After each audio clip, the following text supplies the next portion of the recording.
Mic check.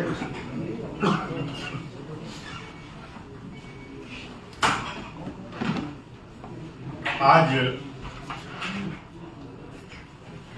जो दो तीन महत्वपूर्ण विषय हैं उसको लेकर के जननायक जनता पार्टी की जो प्रेस कॉन्फ्रेंस है उसमें पधारे हमारे प्रदेशाध्यक्ष सादगी की मिसाल सरदार निशांत सिंह जी, संगठन सचिव राजेंद्र लेतानी जी, ऑफिस का काम देख रहे और पार्टी को मजबूत करने वाले, निरंतर चंडीगढ़ से पार्टी का संचालन करने वाले रणधीर सिंह जी, हमारे धनखड़ साहब, दीप कमल जी और गुड़गांव की सारी इकाई, नाम लूंगा तो लंबा अरसा लग जाएगा। इलेक्ट्रॉनिक मीडिया, प्रिंट मीडिया के हमारे साथियों, मैं आपका वेलकम करता हूं, खैर मकदम करता हूं, स्वागत करता हूं।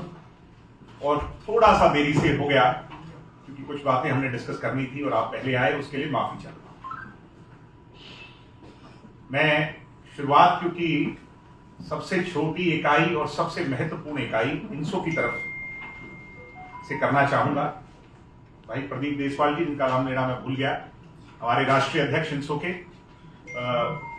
वो कुछ बातें आप लोगों से साझा करेंगे और उसके पश्चात जो दो तीन अन्य महत्वपूर्ण इश्यूज हैं, आप सब जो आपको ज्ञात भी है उन सभी बातों का, जो पीछे 2-3 दिनों में 4 दिनों में डेवलपमेंट हुई हैं, उन पे चर्चा करेंगे। पहले क्योंकि जो है ना शुरुआत शुभ काम से होनी चाहिए, इंसो एक घोषणा करने जा रही है तो उससे हम इसकी शुरुआत करेंगे। धन्यवाद। सबसे पहले तो सभी पत्रकार छायाकार साथियों का मैं स्वागत करता हूं और यहाँ पर उपस्थित पार्टी के प्रदेश अध्यक्ष आदरणीय सरदार निशांत सिंह जी, इंसो के पूर्व मेरे राष्ट्रीय अध्यक्ष पार्टी के प्रधान महासचिव दिग्विजय चौटाला जी, राजेंद्र लेतानी जी, सभी सम्मानित पत्रकार व छायाकार साथी। इंडियन नेशनल स्टूडेंट्स ऑर्गेनाइजेशन जैसा कि ज्ञात है उत्तर भारत का सबसे अग्रणी छात्र संगठन है और छात्रों के मुद्दों की अगर बात आती है तो न केवल उन मुद्दों पर जो है जमीनी स्तर पर लड़ाई लड़ती है, बल्कि अपनी छात्रों की सभी जायज मांगे मनवाने के लिए लगातार संघर्ष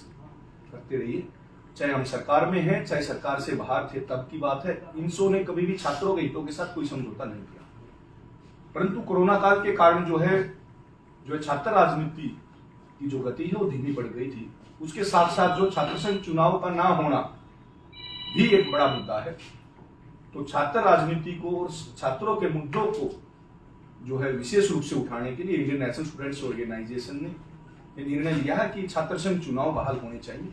उसके लिए इंसो ने एक लंबा संघर्ष भी किया था और सरकार ने लिखित रूप से जो है उस समय राष्ट्रीय अध्यक्ष दिग्विजय चौटाला जी को जो है इंसो को आश्वस्त किया था, लिखित में हमारे पास सभी लेटर्स हैं कि छात्र संघ चुनाव बहाल कराए जाएंगे, परंतु प्रत्यक्ष छात्र संघ चुनाव बहाल नहीं कराए गए। ये दुर्भाग्य था हरियाणा प्रदेश के छात्रों का और ये कहना चाहूंगा छात्र राजनीति के लिए बहुत ही एक घातक कदम था। परंतु हमने दोबारा से, क्योंकि बीच में कोरोना काल आ गया और एडमिशन सेशन जो वो डिले हो गया, तो छात्र संघ चुनाव बहाल कराना जो है प्रैक्टिकली जो है वो संभव नहीं था। छात्र संघ चुनाव न केवल हरियाणा प्रदेश में बल्कि दिल्ली विश्वविद्यालय में छात्र संघ चुनाव नहीं हो पाए, विश्व में कहीं भी नहीं हो पाए। लेकिन अब दोबारा से क्योंकि एडमिशन सेशन जो है स्टार्ट होने के नजदीक है, तो हमारी एकमात्र जो मांग है सबसे पहले वो छात्र संघ चुनाव का बहाल कराना। इंसो लगातार जो है जन संवाद कर रही, छात्र संवाद कर रही, ताकि छात्र संघ चुनाव को लेकर हम आम विद्यार्थियों की राय जो है और आम विद्यार्थियों का सहयोग समर्थन लेकर जो है सरकार को जो है याद दिलाए, सरकार के द्वारा किया गया वो वायदा कि छात्र संघ चुनाव जो प्रदेश के विश्वविद्यालय और महाविद्यालय में होंगे, उसके लिए हम लगातार छात्र संवाद कर रहे हैं। और उसके साथ साथ इंडियन नेशनल स्टूडेंट्स ऑर्गेनाइजेशन ने निर्णय लिया है कि हम जो है 1 महीना लगातार सदस्यता अभियान चलाएंगे इंसो का, और 1 लाख जो है जो नए साथी जो है, क्योंकि कोरोना काल में सदस्यता अभियान नहीं चला पाए थे, 1 लाख नए साथी जो है इंसो के साथ जोड़ेंगे और वो नए 1 लाख साथी उसके साथ साथ जो है आम विद्यार्थी जो अप्रत्यक्ष रूप से इंसो के समर्थन में, इंसो के साथ, इंसो की विचारधारा को फॉलो करते हैं, उनको साथ लेकर एक बड़ी मुहिम जो है छात्र संघ चुनाव छात्रों के मुद्दों को लेकर हम शुरू करेंगे। 1 महीने का हमारा 1 लाख सदस्य नए बनाने का टारगेट है और इसी के लिए जो है आगामी 1 माह में लगातार कार्यक्रम इंसो के जारी रहेंगे। छात्र संघ चुनाव में सरकार हमारे प्रत्येक छात्र संघ चुनाव बहाल करती है तो हम स्वागत करेंगे, और सरकार इस मांग को पूरा नहीं करती है जो लिखित रूप में जो है हमें दिया गया था, तो फिर हम आंदोलन का रास्ता अपनाएंगे। वो आगे की जो कार्रवाई है उसके लिए मैं आमंत्रित करता हूं भाई दिग्विजय सिंह चौटाला जी को, वो आगे की कार्रवाई को आगे बढ़ाएं।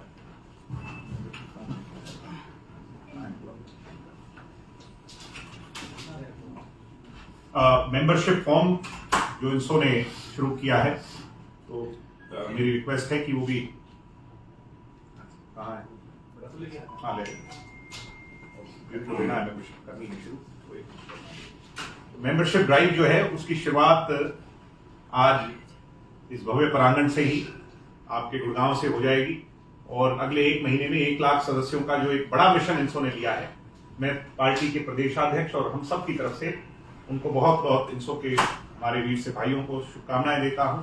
और मुझे उम्मीद है कि इस मिशन को न केवल पूरा करेंगे, बल्कि इस मिशन से कहीं आगे बढ़ करके स्वर्गीय चौधरी देवीलाल जी की सोच पर चलकर युवाओं के लिए मजबूत प्लेटफॉर्म पाएंगे। अगर आपकी इजाजत हो तो जो मेंबरशिप का फॉर्म और उसकी जो फोटो ऑप है वो लास्ट में हो जाए, उससे पहले कुछ अन्य मुद्दे। एक जो हमारे एलएससी का इशू आया है, लंदन स्कूल ऑफ इकोनॉमिक्स का, शायद करण कटारिया गुड़गांव से संबंध रखने वाला विद्यार्थी है, और ये बड़ा अनफॉर्चुनेट है। आज सुबह से हम चर्चा कर रहे थे किस प्रकार डेमोक्रेसी की जहां बात होती है और जो विश्व को डेमोक्रेसी सिखाने की चर्चा करते हैं, वो लोग ही डेमोक्रेसी का गला घोटने का काम कर रहे हैं। मैं ये उम्मीद करता हूं कि हमारी हरियाणा सरकार, देश की सरकार, फॉरेन एक्सटर्नल मिनिस्ट्री इस पर संज्ञान लेगी। ना केवल हिंदुस्तान से एक बड़ा संदेश जाना चाहिए, बल्कि हमारे विद्यार्थियों को, क्योंकि हमारे लाखों विद्यार्थी आज विदेश में पढ़ रहे हैं, और अगर एक की आवाज को हमने दबने दिया तो आने वाले समय में हमारे भविष्य को दबाने का एक बड़ा प्रयास होगा विदेशों के अंदर। इसलिए ये, चाहे इसको कोई भी नाम दे रहे हो, चाहे कोई हिंदुइस्ट कहता है, कोई इस्लामोफोबिया कहता है, कोई कुछ भी कहता है, मगर मैं इसको सिर्फ और सिर्फ डेमोक्रेसी की हत्या के तौर पर देखता हूं। किसी का हिंदू होना या किसी का सिख होना, किसी का मुस्लिम होना या किसी का किसी रिलीजन से संबंध रखना, उसके चुनाव लड़ने से उसको नहीं रोका जा सकता।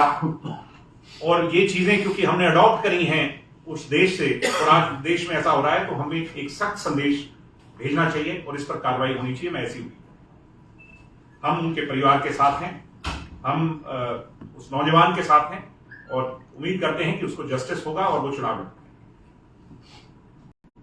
आप सभी जानते हैं कि 2019 के चुनाव में जो भूपेंद्र हुड्डा जी और उनके लाडले बेटे दीपेंद्र हुड्डा जी जगह जगह जाकर के एक बात कह रहे हैं कि हमने जननायक जनता पार्टी को, जो कहते थे कि यमुना पार ले जाएंगे या और अन्य विषय पर, और वो जाकर के बीजेपी के साथ मिल गए, और ज्यादा उनके जो लाडले बेटे हैं जींद में, हिसार में, अन्य क्षेत्रों में, मुझे हैरानी होती है कि कैसे कोई कोरा झूठ बोल सकता है, कैसे सरेआम कोई झूठ बोल सकता है। और आज ये मेरी इच्छा नहीं थी, मगर मुझे कंपेल किया कि आज उन तमाम बातों को आपके सामने। दीप कमल जी, अगर आप शुरू करें, आपके बिल्कुल पीछे जो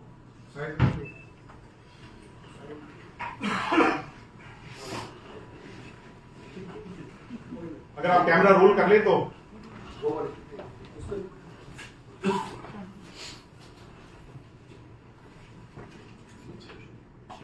ये दुष्यंत जी की फोटो है। जब हमारी 10 सीटें हम जीत चुके थे, हरियाणा में 40 सीटें भारतीय जनता पार्टी को, 10 जेजेपी को और 31 सीटें कांग्रेस को, 1 आईएनएलडी को और अन्य 1 कांडा जी की पार्टी को और निर्दलीय को मिली। हरियाणा की जनता का मैंडेट क्लियर नहीं था। फ्रैक्चर्ड मैंडेट में जब विधायक दल की बैठक हुई, तो विधायक दल की बैठक में यह फैसला लिया गया, और ये एक रेप्यूटेड न्यूज़पेपर की कटिंग है, मैं नहीं कह रहा। दुष्यंत जी इसमें नेता चुने गए, ईश्वर सिंह जी उपनेता चुने गए, अमरजीत ढांडा जी चीफ विप चुने गए। सरकार बनाने के लिए विधायक दल ने यह फैसला किया, दसों के दसों विधायक ने। इसको रोकिए, ये प्रेस कॉन्फ्रेंस मैं आपको उसके बाद चलाऊंगा, अगर 2 मिनट मेरी बात पे गौर करें। और भाई राष्ट्रीय कार्यकारिणी ये फैसला ले कि हम किसके साथ हैं। अगर मैं गलत नहीं कह रहा, निशांत सिंह जी मुझे परमिट करें, उस समय मैं मौजूद नहीं था मगर ये मौजूद थे।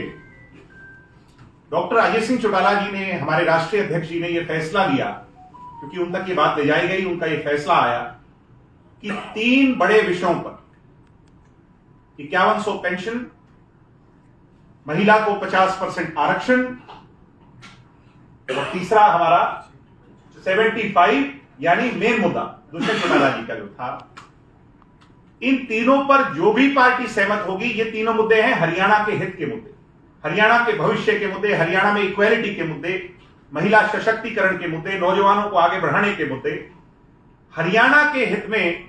क्योंकि फ्रैक्चर्ड मैंडेट है और ये तो है नहीं कि दोबारा चुनाव में जाया जाए, एक अलग बोझ जनता पर डाला जाए। ऐसे में इस फ्रैक्चर्ड मैंडेट में 10 सीटें जो हरियाणा की जनता ने भाई दुष्यंत सिंह चौटाला जी को आशीर्वाद स्वरूप दी है, एक ऐसी सरकार बनाई जाए जिन पे इन मुद्दों को उनके अंजाम तक पहुंचा करके जमीनी हकीकत बनाया जाए। इसलिए दुष्यंत चौटाला जी ने इस तमाम जो मैंने आपको डेवलपमेंट्स बताई, इसके बाद एक प्रेस कॉन्फ्रेंस किया। मैं चाहूंगा कि उस प्रेस कॉन्फ्रेंस की क्वेश्चन। राष्ट्रीय कार्यकारिणी के तमाम सदस्यों ने अपने सुझाव रखे।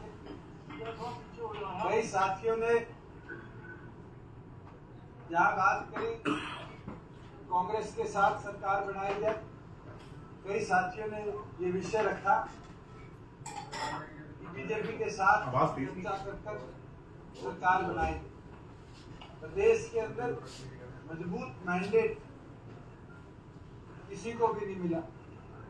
उस परिस्थिति में अंत में राष्ट्रीय कार्यकारिणी विधायक दल के नेता के तौर पर मुझे और प्रदेश अध्यक्ष के तौर पर सरदार निशांत सिंह जी को अधिकृत किया है कि कॉमन मिनिमम प्रोग्राम के साथ प्रदेश के अंदर प्रदेश को आगे ले जाने के लिए, जिसके अंदर खास तौर पर 75% हरियाणा के अंदर जो हरियाणवी का रोजगार का अधिकार का हमारा उद्देश्य था, प्रथम तौर पर उसको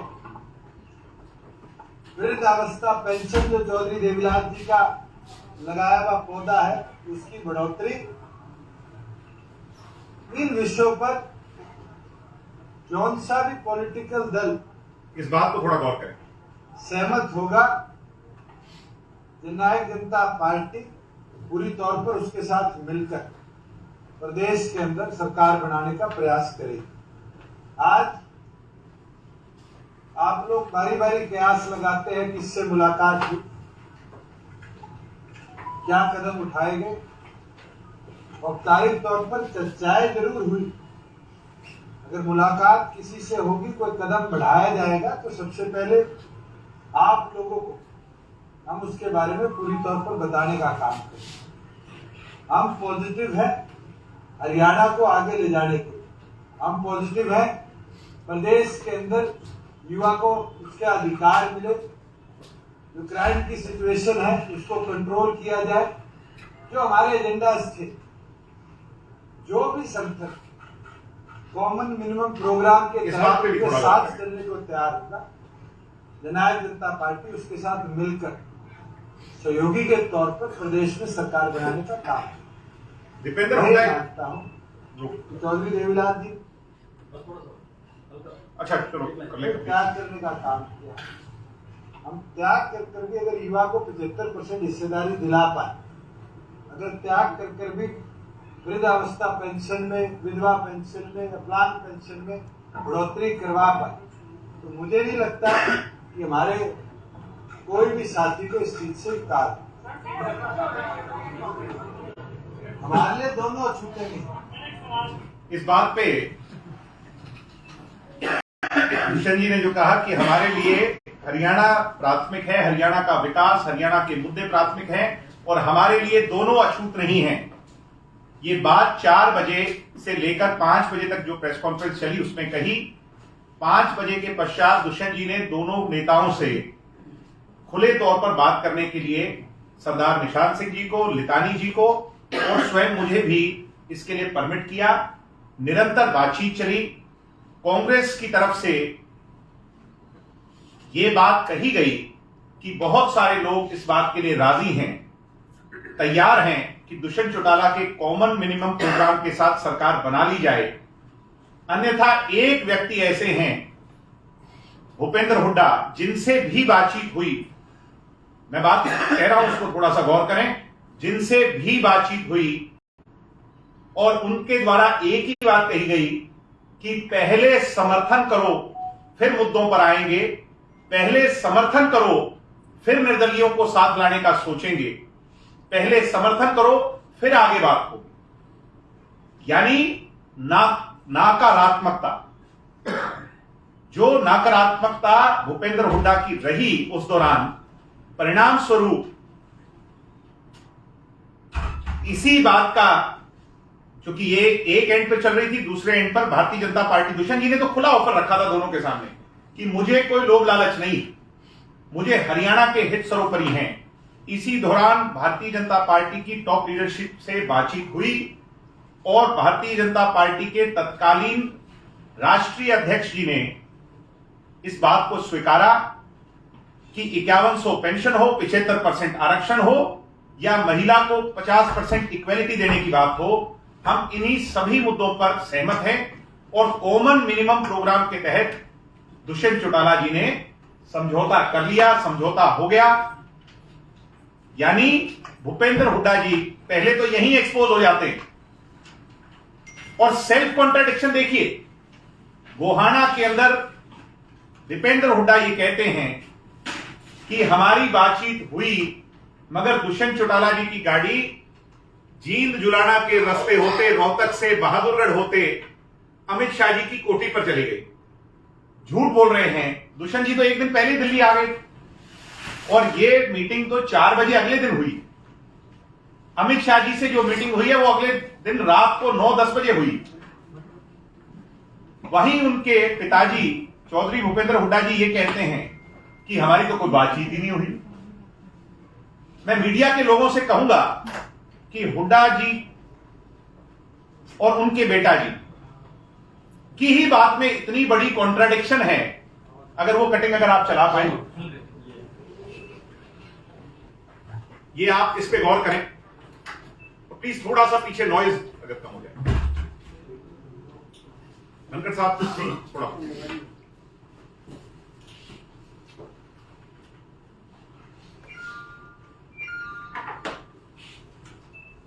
हुड्डा की 2 टूक, गठबंधन को लेकर मेरी किसी से कोई मुलाकात नहीं हुई और पीछे उन्होंने कहा वीडियो में कि मेरी कोई बात ही नहीं हुई।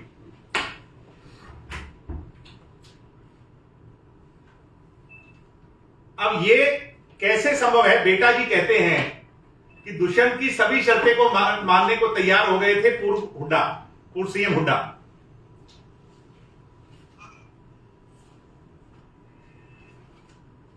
भूपेंद्र हुड्डा पूरी तरह और उनके लाडले बेटे दीपेंद्र हुड्डा जी इसी बात में एक्सपोज हो चुके हैं कि पिताजी कुछ कहते हैं और बेटा जी कुछ कहते हैं।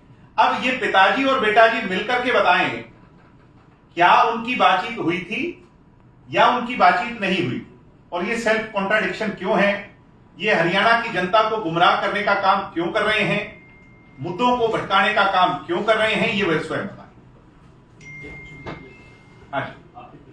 जी सारे नेशनल एग्जीक्यूटिव ने ये अधिकार दुष्यंत जी को, सरदार निशान सिंह जी को दे दिया है। अच्छा ये बताइए कॉमन मिनिमम प्रोग्राम का मतलब क्या है? सरकार 75% आरक्षण युवा पीढ़ी के लिए रिजर्वेशन हरियाणा, 5100 रुपए बुढ़ापा पेंशन, वृद्धावस्था, विकलांग पेंशन और इसी हिसाब से जो और अन्य मुद्दे हैं, किसानों का कर्जा माफ, सारे मुद्दों को लेकर सरकार में आपकी भागीदारी कैसे हुई? कौन सा मंत्रालय आप चाहते हैं? क्या है? हम मंत्रालय के भूखे लोग नहीं, हम पद के भूखे लोग नहीं, हम इस बात के भूखे लोग हैं कि लोगों का ये कष्ट निवारण कैसे हो। कष्ट निवारण करने के लिए जाति पाति धर्म मजहब से लाखों कोसों मील ऊपर उठ करके हम वाइज डिसीजन लेंगे जो लोगों का हित का फैसला होगा। कॉमन यूनियन प्रोग्राम के लिए आपने बीजेपी कांग्रेस दोनों से बात की होगी। अरे कांग्रेस और ये दूसरे लोग जो हैं ये तो इस तरह का दबाव बनाना चाह रहे थे जैसे कांग्रेस को कोई देवी का रूप है और बीजेपी को राक्षस का रूप है और कांग्रेस को जाकर के उसके चरणों में गिर जाया जाए। ऐसे थोड़ी संभव है। वो हमारी बातों पर सहमत हो और हमें नंबर दिखाएं, ये दोनों चीजें करें और उसके बाद हमारे पास आए। ये आंखें दिखाकर डराने की जरूरत नहीं है। मैं उन लोगों को कहूंगा जिनने सुबह सुबह टीवी पे इस तरह की बात की। ये सहयोग कब तक आप बता रहे हैं, कब तक निर्णय करें, किस तरफ जा रहे हैं आप? कब तक निर्णय हो जाएगा, किस तरफ जा? तो ये तब की क्लिप है, मुझे कहने की आवश्यकता नहीं। मुझे लगता है कि आप सब लोग वीडियो से ही समझ गए होंगे कि हमारी इंटेंट जो थी, हमारी इंटेंशन जो थी वो पाक साफ थी, हरियाणा के हित के लिए थी, जनता के हित के लिए। अब जो, क्योंकि इसमें तो आप लोग कहेंगे कि ये तो सारी बातें पब्लिक डोमेन में हैं, इसमें तो कोई ज्यादा सा खुलासे वाली बात नहीं हुई। जो असली बात है जिस मुद्दे पर मैं आना चाहता हूं वो है लोकसभा चुनाव 2019 की, जिसका जवाब भूपेंद्र हुड्डा जी को देना ही पड़ेगा, इससे वो बच नहीं सकते। आम आदमी पार्टी जननायक जनता पार्टी का पैक्ट हो गया, लगभग बातें तय हो गई थी और महागठबंधन, मीडिया के लोग भली भांति परिचित हैं, वो प्रत्यक्ष को प्रमाण की आवश्यकता नहीं। अब आप अगर घुमाएं पीछे, accepted Congress plan for alliance formation, this was Mahagathbandhan plan of Haryana. और हरियाणा के लोगों के हित के लिए, और क्योंकि हम नई नवेली पार्टी थे, एक नया पौधा था, ऑल्दो हमारे जो विचार हैं स्वर्गीय चौधरी देवीलाल जी की आइडियोलॉजी है, वो तो इस देश की शायद सबसे सशक्त और सबसे मजबूत आइडियोलॉजी हो, मगर हमने फिर भी हरियाणा के लिए सैक्रिफाइस तक करने के लिए दुष्यंत जी ने यह फैसला लिया कि 7-2-1 पर बात बढ़ जाए। 7 कांग्रेस, 2 जेजेपी और 1 आम आदमी पार्टी। इसके लिए आम आदमी भी तैयार थी, दुष्यंत चौटाला भी तैयार थे और परिणाम स्वरूप कि एक मजबूत सशक्त गठबंधन बने जिससे कि व्यवस्था परिवर्तित की जाए। हम बीजेपी के खिलाफ लड़ाई की बात नहीं कर रहे, हम व्यवस्था परिवर्तित की जाए। जिन मुद्दों को हम जमीनी हकीकत बनाना चाहते हैं उनको बनाया जाए। इसका रिजल्ट क्या रहा? सब लोग सहमत थे। राहुल गांधी जो कांग्रेस की टॉप लीडरशिप है, अगर आप वो चलाएं,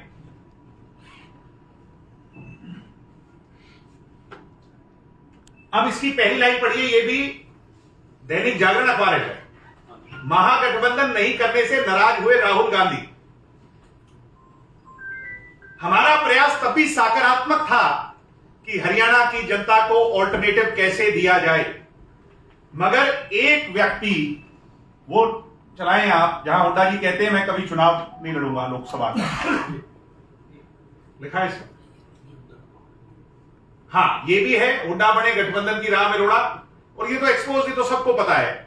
इसको तो आम आदमी पार्टी, क्योंकि मैं तो अपनी पार्टी के हित की बात ही करूंगा आज जब ये विषय है, आम आदमी पार्टी के राष्ट्रीय स्तर के नेताओं ने इस बात को ऑन रिकॉर्ड कहा कि एक व्यक्ति ऐसा था जो भूपेंद्र हुड्डा जी थे जो नहीं माने, बाकी सब लोग इस बात के लिए सहमत थे।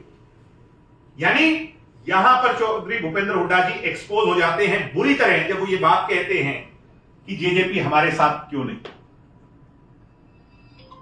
जो ये कहते थे कि मैं कभी चुनाव नहीं लड़ूंगा लोकसभा का, मैं विधानसभा का चुनाव लड़ूंगा, वो भूपेंद्र हुड्डा जी अपने बेटे की टिकट होने के बावजूद, जो कांग्रेस का रूल है, कहते हैं सो कॉल्ड कि एक परिवार में 2 टिकटें नहीं जाएंगी, इनकी कांग्रेस के हेड ऑफिस से एक टिकट जारी होती है, इंडिविजुअल टिकट सोनीपत लोकसभा क्षेत्र की। और यह कब होती है? जब जननायक जनता पार्टी और तमाम अपने लोग कैंडिडेट उतार चुके होते हैं। इस बात पे गौर करने की। तो इनका जो इंटेंट था, एक मैं इसमें और बात कहूंगा जिसमें हुड्डा जी जवाब बेहतर दे पाएंगे मेरे से ज्यादा। यूपी भवन के अंदर क्या मुलाकात हुई थी, हुड्डा जी ये बताएं। और अगर हुड्डा जी चाहेंगे तो यूपी भवन में जो मीडिएशन करने वाले नेता थे उनको भी मीडिया के सामने लाने का हम काम करेंगे। कि क्या बातचीत हुई थी और किस लालच और किस जो है ना उसके अंदर जो हुड्डा जी ने ये सारे के सारे महागठबंधन जो हरियाणा की जनता शायद उस समय चाहती हो, उसको नहीं होने में एक राह में रोड़ा बनने का, एक हैजार्ड बनने का काम किसी ने किया, तो वो स्वयं।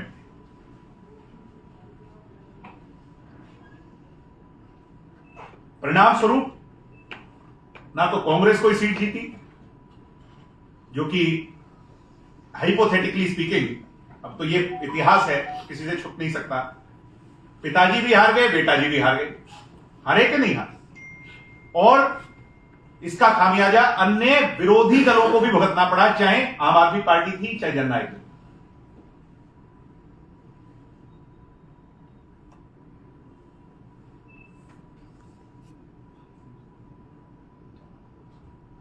हम इसको कंक्लूड करें, क्योंकि बहुत सारे जवाब हुड्डा जी ने देने हैं और वो ये कह रहे हैं कि मेरी किसी से कोई बातचीत नहीं हुई। कुछ चीजें राजनीति के अंदर अगर दबी रहें तो ज्यादा बेहतर है, क्रेडिबिलिटी बनी रहती है। मैं इतना ही कहूंगा, अगर वो हमें इस बात के लिए कंपेल और मजबूर करेंगे तो फिर हमारी ये मजबूरी बन जाएगी जनता के सामने उन बातों को भी उजागर करने की। अगर वो ये कहेंगे कि कांग्रेस के किस सीनियर नेता से बातचीत हुई, तो गुड़गांवा के अंदर दोबारा प्रेस कॉन्फ्रेंस कर रिकॉर्ड फोन कॉल्स के साथ मैं आपको वो भी आपके सामने बताने का काम करूंगा, और हुड्डा जी से कब बातचीत हुई, किस माध्यम से हुई, वो भी करने का काम करूंगा। इंटेंट क्लियर है, बदनीयती क्लियर है कि भूपेंद्र हुड्डा नहीं चाहते थे, और आज जगह जगह जाकर पिताजी और बेटाजी राग रो रहे हैं, गा रहे हैं कि दुष्यंत चौटाला बीजेपी के साथ चले गए, दुष्यंत चौटाला हरियाणा के जनहित के मुद्दों के साथ गए हैं।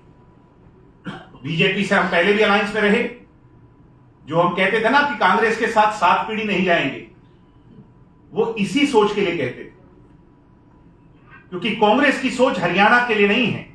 कांग्रेस की सोच हरियाणा के लोगों के भलाई के लिए नहीं, पिताजी और बेटाजी की भलाई के लिए है। पिताजी अपने बेटाजी का फ्यूचर सिक्योर करने के लिए है, और उसके लिए राव इंद्रजीत जी का कुर्बानी दी गई, चौधरी वीरेंद्र सिंह की कुर्बानी दी गई, कुलदीप बिश्नोई की कुर्बानी दी गई, शैलजा जी की कुर्बानी दी गई, और हमारे आदरणीय अशोक तंवर जी की कुर्बानी दी गई कि नहीं दी गई? यानी बेटा जी का फ्यूचर सिक्योर कैसे हो, उसके लिए पिताजी कोई भी कुर्बानी देने को तैयार है।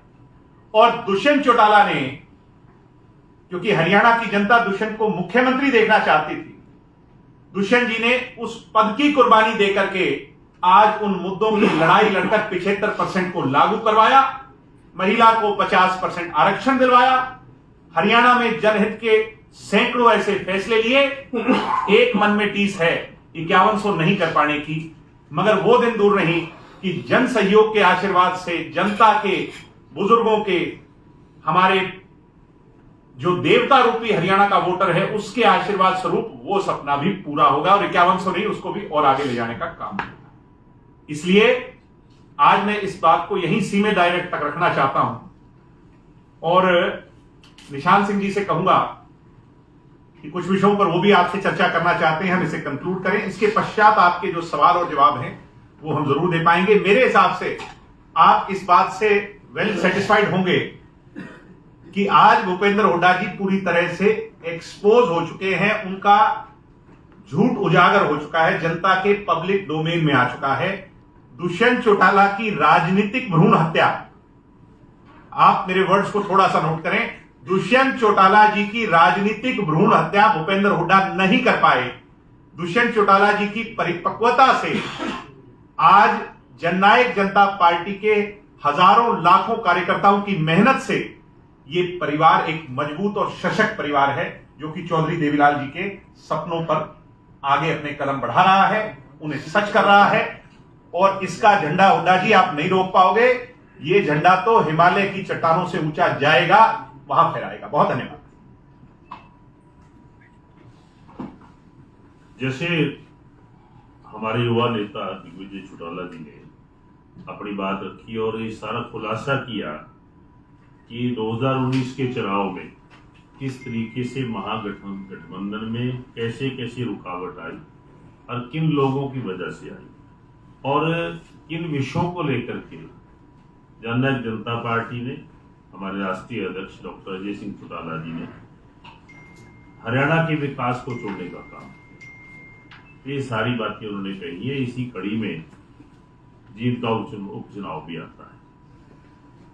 जींद के उपचुनाव में जब रणदीप सुरजेवाला ये पता चला कि दिग्विजय जी उपचुनाव को फाइट कर रहे हैं, तो सब कुछ छोड़ करके कांग्रेस द्वारा कहीं और नियुक्तियां की गई थी, उनको छोड़ करके दिग्विजय जी का मुकाबला करने के लिए उस उपचुनाव में आकर के नॉमिनेशन फाइल किया और जो परिणाम रहे वो आप सबके समक्ष हैं। मैं तो ये कहना चाहूंगा कि जननायक जनता पार्टी हरियाणा की बेहतरी बहबूदी को देख करके अपने फैसले करती है।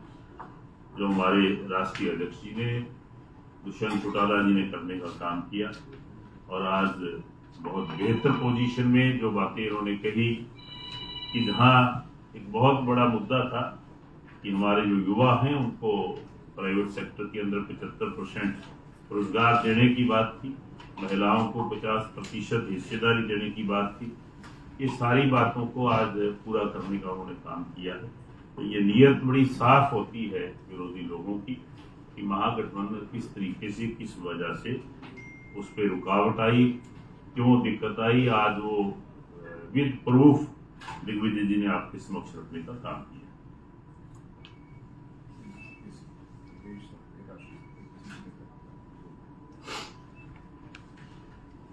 तो जैसे मैं कह रहा था कि हमारा सिर्फ और सिर्फ हरियाणा के विकास का एक ध्यान रहता है, पार्टी का हरियाणा के विकास के मुद्दों के ऊपर ध्यान रहता है, ना कि हमारा ये कोई ध्येय है कि हम किसी राष्ट्र लेवल के, किसी प्रदेश लेवल के किसी नेता के खिलाफ को बात करें, को बयानबाजी करें।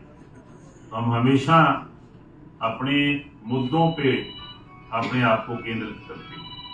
तो यही एक वजह है कि दुष्यंत चौटाला आज पूरे प्रदेश में, पूरे देश में एक युवा नेता के रूप में अपनी सोच और समझ को लेकर के, हरियाणा के हितों को लेकर के सबके हरमन प्यारे। बहुत बहुत धन्यवाद आदरणीय सरदार निशांत सिंह जी। और मैं तो इतना ही कहूंगा, जैसा आपने कहा कि हमारी इंटेंट रहती है कि लोगों का विकास कैसे हो, भला कैसे हो, पॉलिसीज कैसे अच्छी लाई जाए, वही हुड्डा जी और उनके बेटा जी की नीयत रहती है कि दुष्यंत को कमजोर कैसे किया जाए। कहीं भी आप देख लो, किसी नेता का नाम नहीं लेंगे हरियाणा में। नेता तो और भी बहुत है, अन्य पार्टियों के हैं, मैं पार्टियों का नाम नहीं लूंगा। पार्टियों का नाम लेंगे, नेता का नाम नहीं लेंगे। नेता का एक का ही नाम लेंगे, दुष्यंत चौटाला। राष्ट्रीय स्तर पर कितने नेता हैं सभी पार्टियों के, किसी का नाम नहीं लेंगे, अच्छे में बुरे में। एक ही नेता का नाम लेंगे, क्योंकि हुड्डा जी के पेट का दर्द, उनकी सबसे बड़ी तकलीफ उन्हें दुष्यंत चौटाला लगते हैं। और आज क्योंकि उनने ये बात शुरू की थी, हमने ये आज 3.5-4 साल बीत गए और ऐसी आवश्यकता ही नहीं पड़ी कि हमें इस बात को पब्लिक डोमेन में लाना पड़े।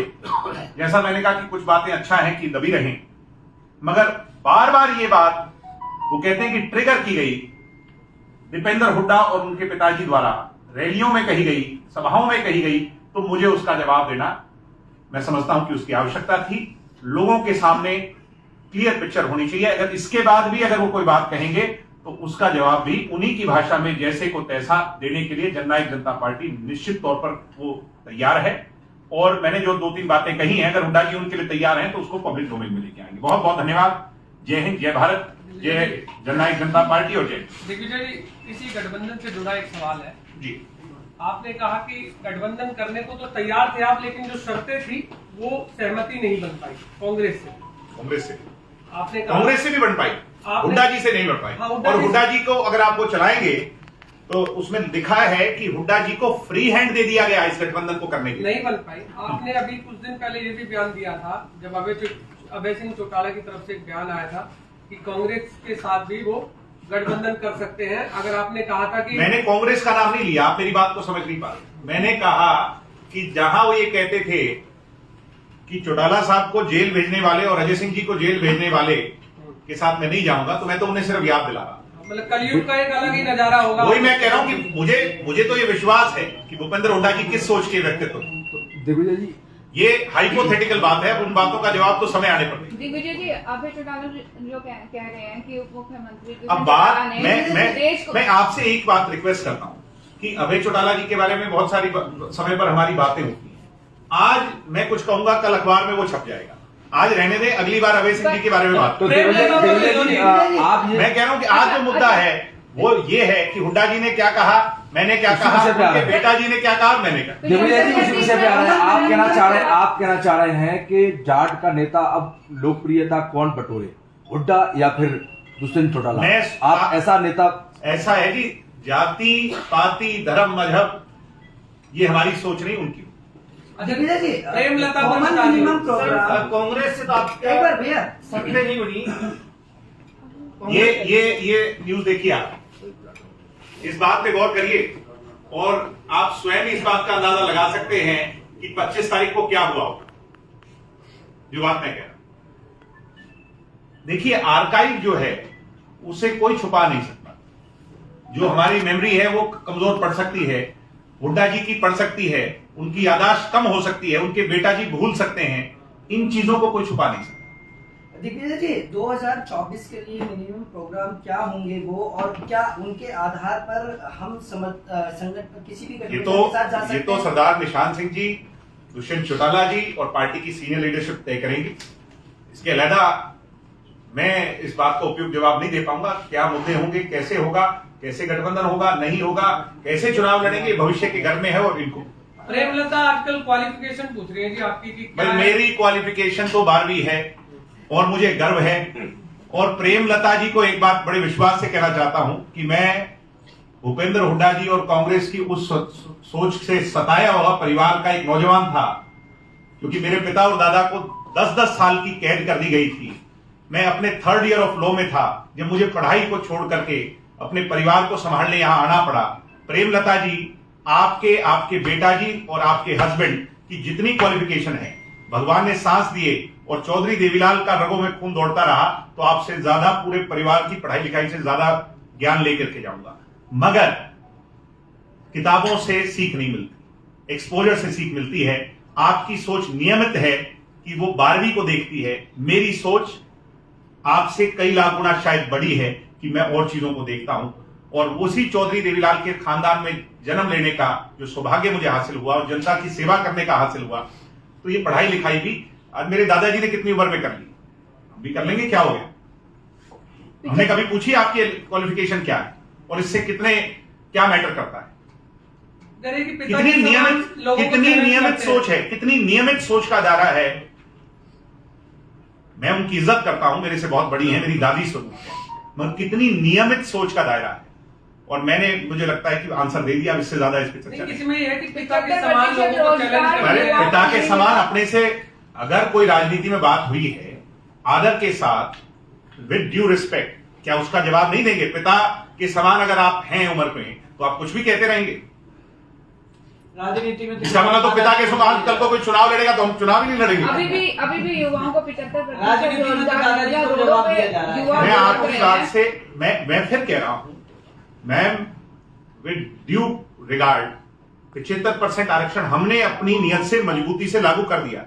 हाई कोर्ट का फैसला हाई कोर्ट करेगा। अगर मैं उस पर टिप्पणी कर दूंगा तो मुझे और आपको दोनों में कल को कोर्ट में कोई घसीट लेगा। तो इसलिए इस पे चर्चा ना हो। अब हाई कोर्ट का फैसला आ जाए, कल आए, कब आए, ये वहां से अभी नगर निगम के चुनाव होने, तो क्या वहां बीजेपी के साथ गठबंधन में लड़ेंगे चुनाव या अकेले लड़ेंगे आप? कोई भी संगठन अपनी मजबूती से हर सीट पर दावेदारी करता है।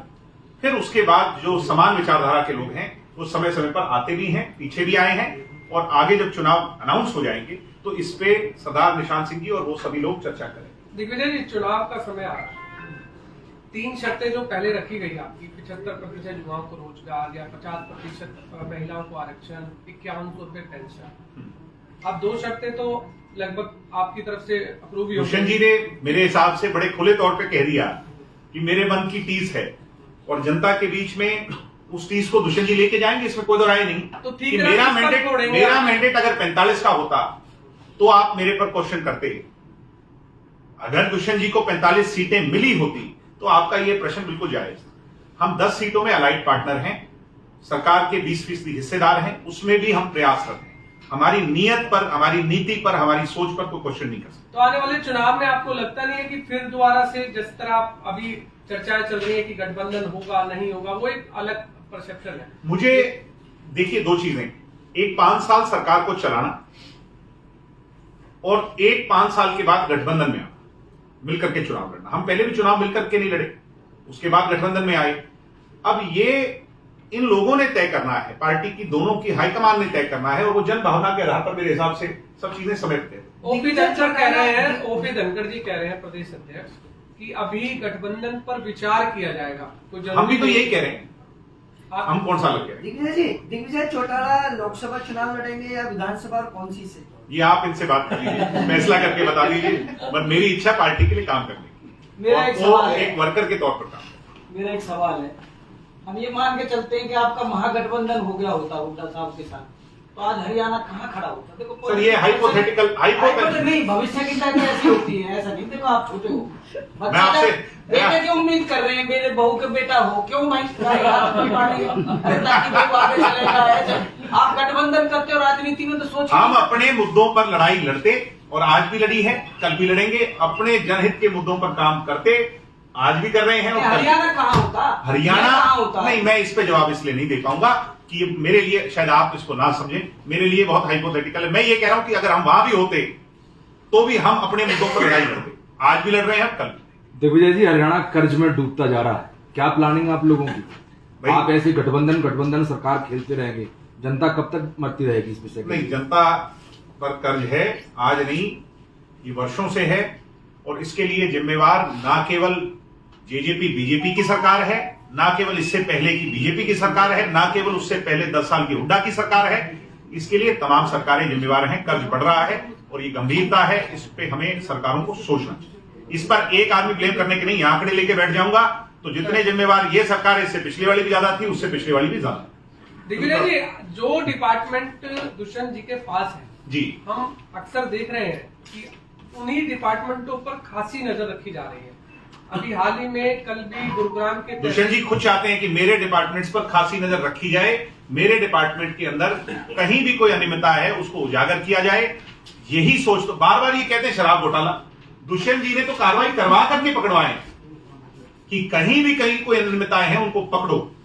मेरे डिपार्टमेंट पाक साफ होने चाहिए, उसमें कहीं कोई करप्शन की बू नहीं आनी चाहिए। गुरुग्राम के हाँ, अगर आई है तो उस पर कार्रवाई होनी चाहिए, हम उसके लिए। अब ये मेरी बात को जो मैं आपसे रिक्वेस्ट कर रहा हूं कि डाइवर्ट मत कर देना कल को, क्योंकि मुद्दा आज ये था। कहीं प्रेमलता जी को चला दो और मेन मुद्दे को चलाओ ही ना, क्योंकि वो तो थोड़ा स्पाइसी है मामला, जो है वो उसमें मसाला है, इसलिए